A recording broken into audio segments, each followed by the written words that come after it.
This is You Can Change Vegan. Hey, I'm Casual Matt, and I'm going to make a budget-friendly basil pesto pasta. Hello there, I'm Formal Matt, and I'm going to make a gourmet basil pesto pasta. Both recipes will be in the description. Starting with the budget-friendly version, place a large pot of water over high heat to boil, add salt, and place the lid on. Meanwhile, to make the pesto, we're going to use a bunch of basil, and I'm going to stretch this out with some spinach. Add them both to a food processor. Along with the oil, lemon juice, salt, pepper, minced garlic, and I'm using peanuts because they're budget friendly.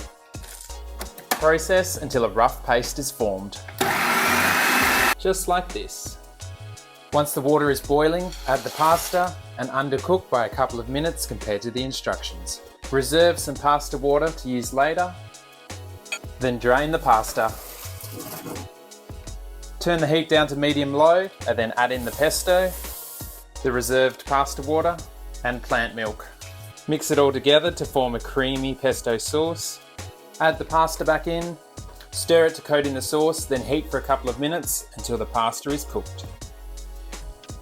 Serve in a bowl with some extra basil leaves and chopped peanuts. Enjoy this budget-friendly basil pesto. For the gourmet version, we also start with a large pot of salted water. Heat over high heat until boiling with the lid on. Meanwhile, to make the pesto, this time we add 2 bunches of fresh basil to the food processor. Along with the oil, fresh lemon juice, salt and pepper.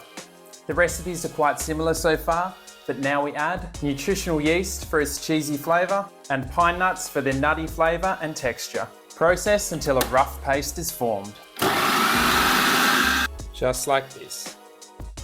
Once the water is boiling, add the pasta and undercook by a couple of minutes compared to the instructions.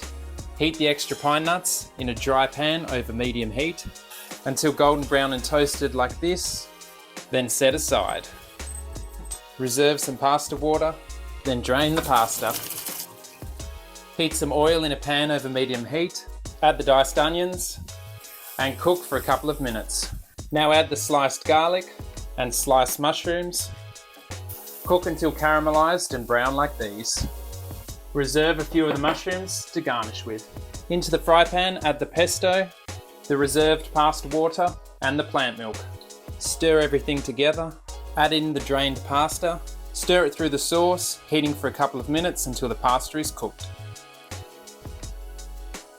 Serve garnished with fresh basil, the toasted pine nuts, the fried mushrooms, and chopped sun-dried tomatoes. Enjoy this gourmet basil pesto. This basil pesto is better. No, this basil pesto is better. Thanks for watching. Thanks to all of my subscribers. And there's more recipe videos linked here for you.